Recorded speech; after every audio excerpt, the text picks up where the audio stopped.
Merhaba aslanlar, Ocak ayı gökyüzü gündemimize hoş geldiniz.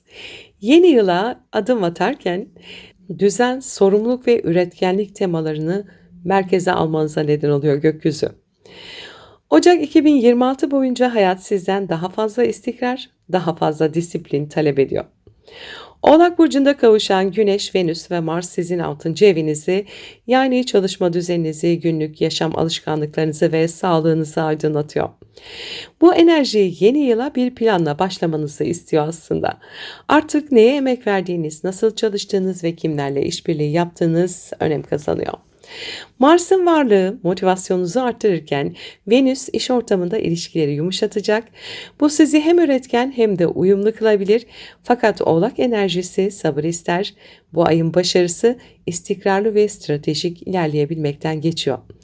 Belki uzun süredir ertelediğiniz bir proje, bir iş değişikliği veya yaşam rutininizde bir yenilik şimdi ön plana çıkabilir. Artık verimliliğinizi arttırmanın yollarını arıyorsunuz. Bu bir diyet, yeni bir düzen, sağlık planı ya da profesyonel hedef olabilir. Gökyüzü sizin için kendini yeniden organize etme zamanı diyor. Ancak dikkat edin, Mars da burada fazla çalışma eğilimini de getirebilir. Yorgunluk, stres veya bedensel gerginlikler içsel baskının dışa yansıması da olabilir. Bu yüzden Ocak ayı boyunca bedeninizi dinlemek, molalar vermek ve sorumlulukları paylaşmayı öğrenmek önemli. Merkür ise Yay burcunda ilerliyor. Neptün ve Satürn'e sert açılar yapıyor. Bu iletişimde karışıklıklara veya zihinsel dağınıklıklara neden olabilir. Özellikle yaratıcılık, çocuklar, hobiler ve duygusal konularla ilgili belirsizlikler ortaya çıkabilir.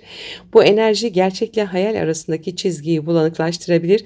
Yani bazı fikirler çok parlak görünebilir ya da bazı insanlar, ama henüz temellendirilmemiş olabilir. Bu yüzden aceleyle karar almak yerine fikirlerin olgunlaşmasına izin verin.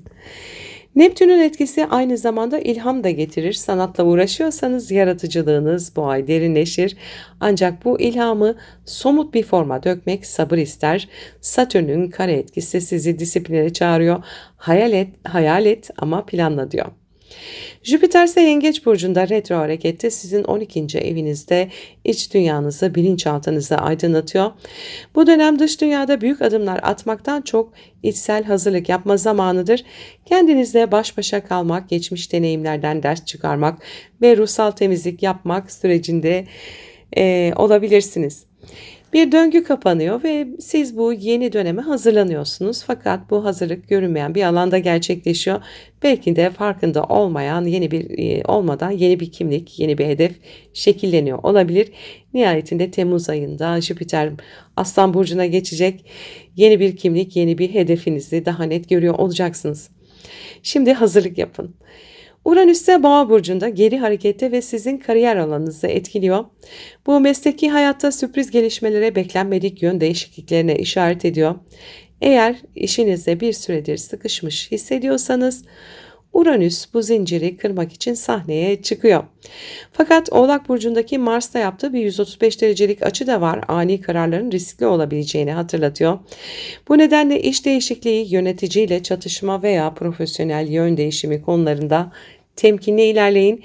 Bu enerji sizi özgürleştirmeye çalışırken sabırsız davranırsanız krize de dönüşebilir çünkü. Uranüs'ün Satürn'e ve Neptün'e kurduğu destekleyici açılar var. Size uzun vadeli bir fırsatı işaret ediyor olabilir. Kariyerinizi daha özgün, daha yaratıcı ya da daha ruhsal bir alana taşımak istiyorsanız bu dönem bunun ilk sinyallerini alabilirsiniz. Belki mesleğinizde bir dönüşüm başlatacak yeni bir fikir doğacak.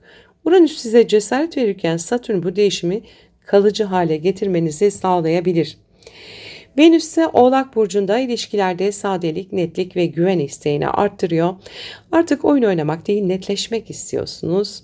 Eğer bir ilişkiniz varsa partnerinizle günlük yaşam düzeninizi, sorumluluk paylaşımınızı gözden geçirebilirsiniz. İlişkiniz sağlam temeller üzerine kuruluysa bu süreç sizi daha da yakınlaştırır.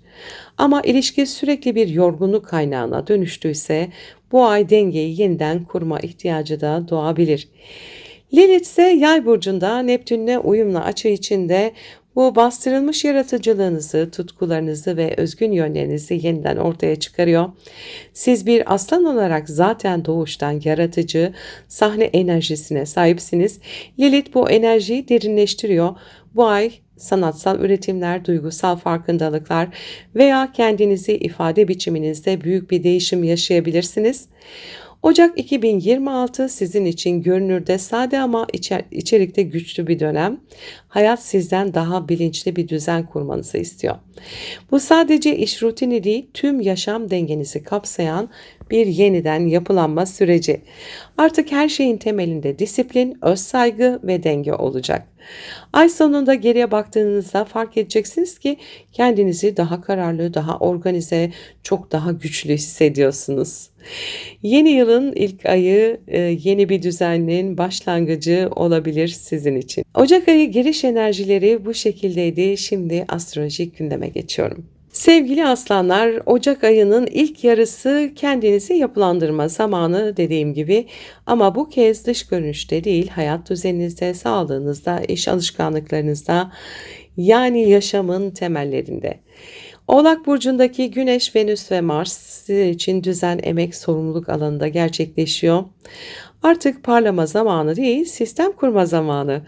Bu süreçte karşıt burcunuz Yengeç'teki retro Jüpiter sizi içsel dengeye de çağıracak.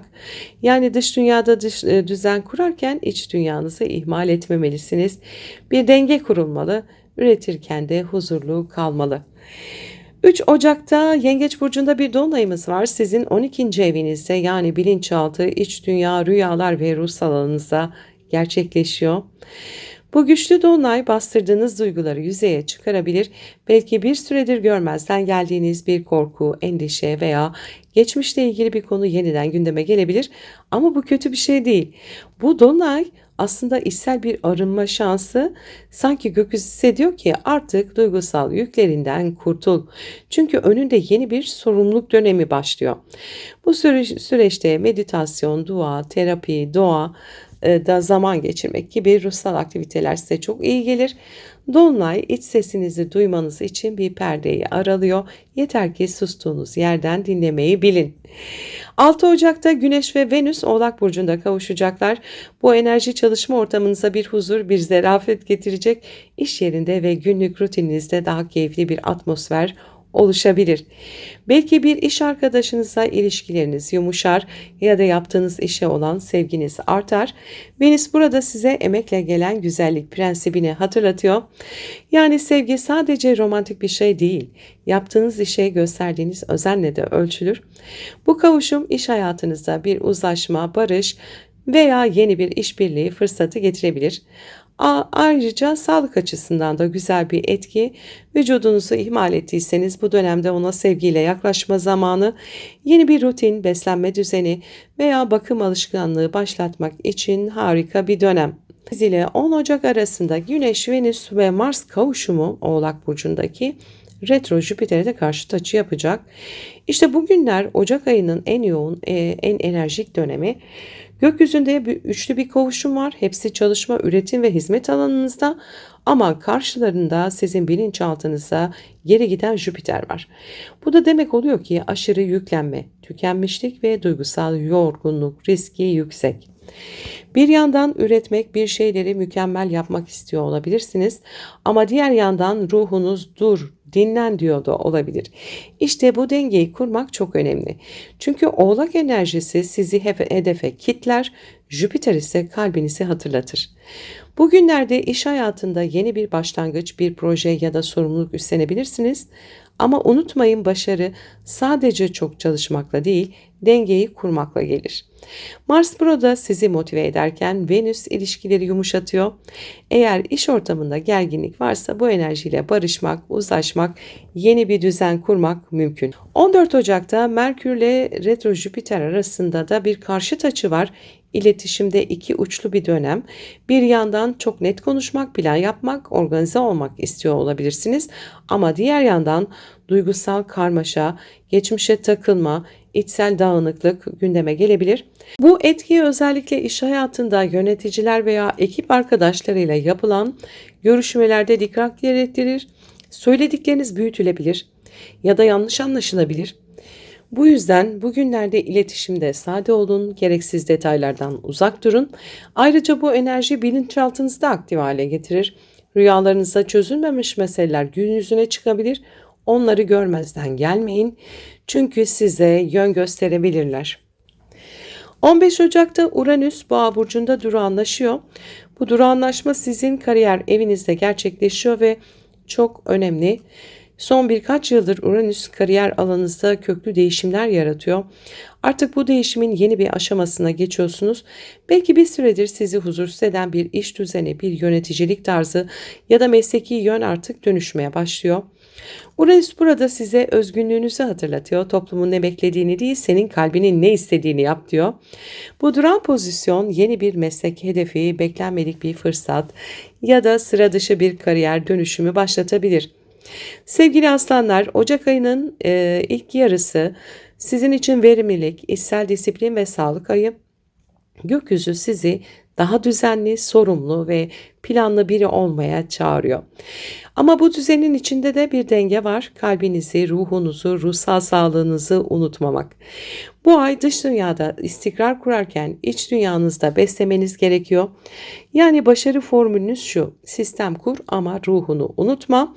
Eğer bu dengeyi kurarsanız Ocak sonunda hem bedenen hem ruhen çok daha güçlü hissedeceksiniz. Gökyüzü size şunu fısıldıyor: gerçek liderlik önce kendini hükmetmekle başlar ve işte bu ay tam da bu liderliğin içsel düzeyde öğreniyor olacaksınız. Size üretmenin ama aynı zamanda dinlenmenin de önemini hatırlatıyor bu açılar. Artık sahneniz sadece dış dünya değil, içinizde. Işığınızı orada büyütün. Çünkü bu kez parladığınız yer kalbinizin derinlikleri olacak. Ocak ayının ikinci yarısında enerjiler biraz daha değişecek. İlişkilerde, ortaklıklarda ve toplumsal görünümüzde büyük bir dönüm noktasını başlatacak. Ben ile biz arasındaki dengeyi yeniden kurmanız gereken bir zaman dilimi olacak. Gökyüzü sizden artık eski ilişki kalıplarınızı geride bırakmanızı, bağ kurma biçiminizi olgunlaştırmanızı ve gerçekten kimlerle aynı yolda ilerlediğinizi seçmenizi istiyor olacak. İkinci yarının teması net: karşılıklı denge, ortak güç ve ilişkilerde bilinçli dönüşüm. 18 Ocak'ta Oğlak Burcu'nda bir yeni ayımız var. Ayın ortalarına doğru gerçekleşen bu yeni ay sizin 6. evinizde, yani iş düzeni, sağlık, çalışma ortamı ve günlük alışkanlıklar alanında parlıyor. Bu yeni ay çalışma koşullarınızda önemli bir dönemi başlatabilir. Belki bir iş değişimi, yeni bir görev, yeni bir rutine geçiş olabilir. Ayrıca bedeninizle ve yaşam düzeninizle ilgili farkındalık da artıyor. Artık kendinizi tüketen tempo yerine sürdürülebilir bir düzen kurmak istiyorsunuz. Merkür ve Mars da aynı gün bu alanda kavuşuyor olacak. İş yaşamınızda yoğun bir enerji ve hareketlilik getiriyor. Bir projede liderlik üstlenebilir, sorumluluklarınızı cesaretle alabilirsiniz. Ancak dikkat edin, bu kavuşum tartışmaları da tetikleyebilir. İş ortamında sabırlı davranın. Aceleyle söylenen sözler sonradan büyüyebilir. Bu yeni ay fiziksel sağlığınız açısından da önemli. Yeni bir beslenme düzenine, egzersiz alışkanlığına veya yaşam disiplini planına başlamak için mükemmel bir zaman. Gökyüzü diyor ki kendine iyi bak. Çünkü bu yıl senden büyük bir performans bekleniyor. 17 Ocak'ta Venüs Kova burcuna geçiyor hemen yeni aydan bir gün önce ve sizin 7. evinize, ilişkiler ve ortaklıklar alanınıza yerleşiyor. Bu geçişle birlikte ilişkiler gündeminizin merkezine geçmeye başlayacak. Venüs burada ilişkilerde diplomasi, çekicilik ve anlaşılma enerjisi getirir. Eğer bir partneriniz varsa birlikte büyümek, farklı şeyler deneyimlemek ve birbirinize alan tanımak önem kazanıyor. Kova enerjisi özgür ama bağlı kalmayı öğretir. Yani bağımsızlığınızı koruyarak birlikte olmayı öğreneceksiniz. Bekar aslanlar için bu dönem çok özel bir insanla tanışma potansiyeli de taşıyor. Ancak bu kişi alışılmışın dışında biri olabilir. Farklı bir ülkeden, farklı bir düşünce sisteminden ya da sıra dışı bir yaşam tarzına sahip biri. Venüs'ün bu geçişi aynı zamanda iş ortaklıkları açısından da destekleyici. Bir sözleşme, anlaşma veya işbirliği bu dönemde başlayabilir. Venüs'ün Kova burcuna geçmesinden sonra 20 Ocak'tan itibaren de Güneş, Merkür, Mars arka arkaya Kova burcuna geçecek. Plüto da zaten 7. evinizde ve büyük bir stelyum oluşacak 7. evinizde. Ve bu yılın en güçlü ilişki enerjilerinden biri tabii ki bu. Artık ilişkilerde ben ne veriyorum, karşımdaki ne veriyor sorusu kaçınılmaz. Bazılarınız için bir ilişkinin dönüm noktası, bazılarınız içinse tamamen yeni bir ilişkinin başlangıcı olabilir bu enerji. 23 Ocak'ta Plüto ile Güneş de kavuşacak, güç dengelerini değiştirecek. Bir taraf kontrol etmek isterken diğer taraf özgürlük isteyecek. Burada önemli olan gücü paylaşmak, artık egoların değil, bilinçli bağların zamanı çünkü. Eğer bir ilişki sizi kısıtlıyorsa bu dönemde kopuş yaşanabilir ama ilişki sağlıklı bir temele sahipse bu enerji onu çok daha güçlü hale de getirebilir. Çünkü Plüto yüzeysel olanı yıkar ama gerçeği de kalıcılaştırır. Mars'ın bu alandaki etkisi ilişkilerde tutku ve mücadele getirebilir. Bazılarınız birlikte yeni bir hedef için güç birliği yapabilirsiniz. Bazılarınız aynı hedef için farklı yollar seçebilirsiniz. Kısacası bu stelyum size şunu söylüyor.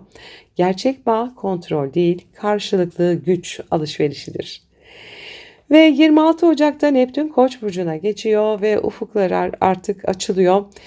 Yeni yılın en büyük geçişlerinden biri ve sizin 9. evinize geçiyor Neptün. İnançlar, vizyon, uzak yolculuklar, eğitim ve yaşam felsefesi alanınızı aktive ediyor. Artık düşüncelerinizde daha sezgisel, daha spiritüel ve daha geniş bakış açılı bir döneme giriyorsunuz. Bir yanınız keşfetmek, öğrenmek, öğretmek, paylaşmak isteyecek. Belki yurt dışına taşınmak, farklı bir kültürü deneyimlemek ya da spiritüel bir yola yönelmek gibi kararlar gündeme gelebilir. Bu transit size ilham verir ama bazen yönsüzlük hissi de yaratabilir. Bu yüzden hayallerinizi bir plana dönüştürmek çok önemli. Neptün'ün buradaki öğretisi şu: hayalinizi gerçekleştirmek için ona inanmalısınız. 28 Ocak'ta Mars ve Plüto kavuşumunu yaşayacağız. İlişkilerde kriz mi, güç mü? Bu kavuşum yine 7. evinizde, yani ilişkiler alanında gerçekleşiyor. Mars-Plüto birleşimi büyük bir güç çatışmasını veya tutku patlamasını temsil eder. Eğer bir ilişkide bastırılmış duygular varsa bu dönemde açığa çıkar. Gerçekler konuşulur, maskeler düşer, duygular da yoğunlaşır. Bu etkiyi çatışma olarak değil, yeniden doğuş olarak da kullanabilirsiniz. Bir ilişkiyi dönüştürmek, daha sağlam hale getirmek veya tamamen bitirmek. Hangisi olursa olsun bu enerji sizi özgürleştirir. İş ortaklıklarında da büyük değişimler olabilir. Yeni bir işbirliği doğabilir veya mevcut bir ortaklık sona erebilir. Ancak sonuç ne olursa olsun bu dönem sizi güçsüz değil, daha bilinçli hale getirir. 29 Ocak'ta Merkür ve Venüs Kova burcunda kavuşacak. Gökyüzü ayın sonunda biraz yumuşuyor. İlişkilerde uzlaşma, iletişim, sevgi ve anlayış getirebilir. Zor konuşmalar yapılabilir ama bu kez kalpten konuşabilirsiniz. Bu kavuşum ilişkilerde barış mesajı gibidir. Kırgınlıkları konuşmak, uzlaşmak, hatta yeni bir adım atmak için çok uygun bir günde olabilir. Ayrıca bu etki iş ortaklıklarında da başarıyı, karşılıklı güveni ve saygıyı da destekler. Sevgili aslanlar, Ocak 2026 sizin için ilişkilerde yeniden doğuşun ayı. Oğlak yeni ayıyla birlikte iş düzeniniz, yaşam disiplinini ve sağlığınız yapı kazanırken Kova'daki büyük stelyum ilişkiler ve ortaklık alanında sizi sınayıp olgunlaştıracak. Artık hangi ilişkilerin gerçek olduğunu, hangilerinin sadece alışkanlık olduğunu göreceksiniz. Neptün'ün Koça geçişi ise size büyük bir vizyon kazandıracak. Artık sadece sevilmek değil, ilham da vermek istiyorsunuz. Siz aslanlar için bu ayın mottosu şu olabilir: gerçek güç kalpten paylaşılan bağlardadır. Sevgili aslanlar, Ocak 2026 gökyüzü sizi ilişkilerde büyük sınavdan geçirecek. Ama unutmayın, her dönüşüm yeni bir doğumdur. Kalbinizi açın çünkü bu kez sadece sevilmeye değil, gerçekten anlaşılmaya da hazırsınız. Mutlu, umutlu, huzurlu, verimli bir Ocak ayı geçirmenizi diliyorum. Sevgiyle kalın.